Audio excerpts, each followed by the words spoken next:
আমাদের আল্লাহ হচ্ছেন, আমাদের মালিক হচ্ছেন, আল্লাহ হচ্ছেন রব্বুল আলামিন। আর নূর নবী দয়াল নবী হচ্ছেন রাহমাতুল লিল আলামিন। বলুন আলহামদুলিল্লাহ। আলহামদুলিল্লাহ।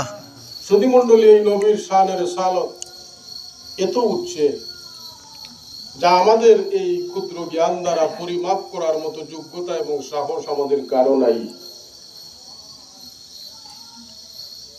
সকল মুহাদ্দিসিন মুফাসসিরিন সকলেই একমত যে 570 খ্রিস্টাব্দের 12ই রবিউল আউয়াল সোমবার সুবহে সাদিকের টাইমে বিশ্ব মানবতার মুক্তির দূত হিসাবে নূর নবী এই পৃথিবীর মধ্যে আগমন করেছেন। তার আগমনটা আমাদের সাধারণ মানুষের মতো ছিল না। এই এলাকার মানুষের, যারা আমরা জন্মগ্রহণ করেছি, তাদের মতো ছিল না। বাংলাদেশের মানুষের মতো তার সাধারণ পৃথিবীর মধ্যে আসাটা ছিল না। সৌদি আরবের মুসলমানের মতো নবীর আসাটা ছিল না। পৃথিবীর সকল প্রান্তের, সকল রাষ্ট্রের মানুষের আসার মতো রসুলের আসাটা ছিল না। আজকে দেখবেন অনেক মানুষ বলে যে নবী 40 বছর বয়সে নবুয়ত প্রাপ্ত হয়েছেন। ওই সমস্ত ভাইদেরকে বলতে চাই যে সাহাবায়ে কেরাম আল্লাহর রাসূলকে যখন প্রশ্ন করেছিলেন, ইয়া রাসূলুল্লাহ মাতা কুনতা নাবিয়্যা, ইয়া রাসূলুল্লাহ আপনি কখন নবী হয়েছেন?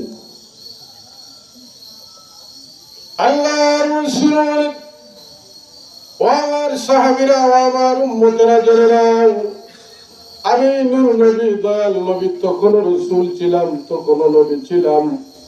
আমি তখনও সিলওয়ালা মোহরওয়ালা সর্বশ্রেষ্ঠ রাসূল ছিলাম। কুনতু নাবিয়ান ওয়া আদামু বাইনাল মা'i ওয়াত তিন। যেই সময় আবুল বাশার সাইয়্যিদিনা আদম আলাইহিস সালাম মাটি এবং পানির মধ্যে অস্তিত্ব বিদ্যমান, সেই সময় আমি রাসূল সর্বশ্রেষ্ঠ নবী এবং রাসূল ছিলাম। সুবহানাল্লাহ। আর রাসূল বলেন, আনা আউয়ালুকুম ফিল খালিক ওয়া আখিরুকুম ফিল বাস। আমার উম্মতেরা জেনে নাও, আমি রাসূল সৃষ্টির শুরু থেকেই আমি রাসূল ছিলাম। আমি আসার দিক থেকে, সৃষ্টিগত দিক থেকে সবার আগে।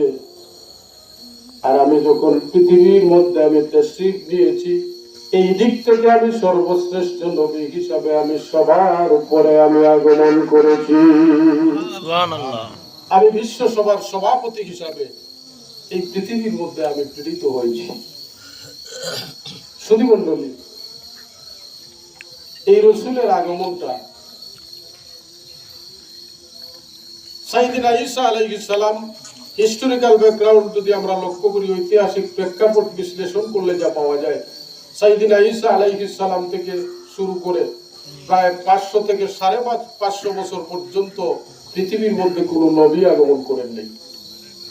যেই সময় বিশ্ব মানবতা চতুর্দিকে বাঁচাও বাঁচাও বলে চিৎকার করছিল, মানুষের মধ্যে কোনো ভেদাভেদ নাই, মানুষের শান্তি নাই, মানুষের নিরাপত্তা নাই, মহিলাদের কোনো মান সম্মান ইজ্জত আব্রুর কোনো হেফাজত নাই, এই সময় বিশ্ব মানবতার মুক্তির দূত হিসাবে নূর নবী দয়াল নবী রাহমাতুল লিল আলামিন এই পৃথিবীর মধ্যে প্রেরিত হয়েছিলেন। বলুন আলহামদুলিল্লাহ। আলহামদুলিল্লাহ।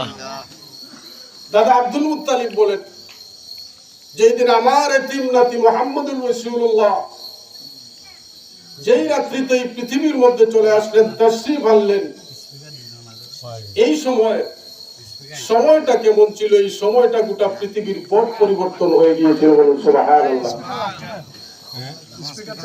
দাদা আব্দুল মুত্তালিব বলেন, যেই রাত্রিতে আমার এতিম নাতি পৃথিবীর মধ্যে চলে আসবেন, এই দিন রাত্রিবেলা খাবার দাবারের পরে আমি যখন আমার বিছানার মধ্যে চলে গেলাম, আমি আব্দুল মুত্তালিব লক্ষ্য করলাম অন্যান্য দিনের মতো না, আজকে কেমন যেন আমি আব্দুল মুত্তালিবের চোখের মধ্যে কোনো ঘুম নাই।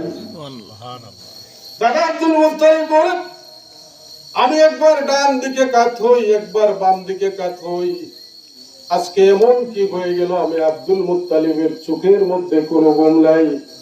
দাদা আব্দুল মুত্তালিব বলেন, গভীর রজনীতে আমার চোখের মধ্যে যখন ঘুম নাই, আমি আমার ঘর থেকে আস্তে আস্তে করে আমি বাইতুল্লাহর দিকে আসা আরম্ভ করলাম।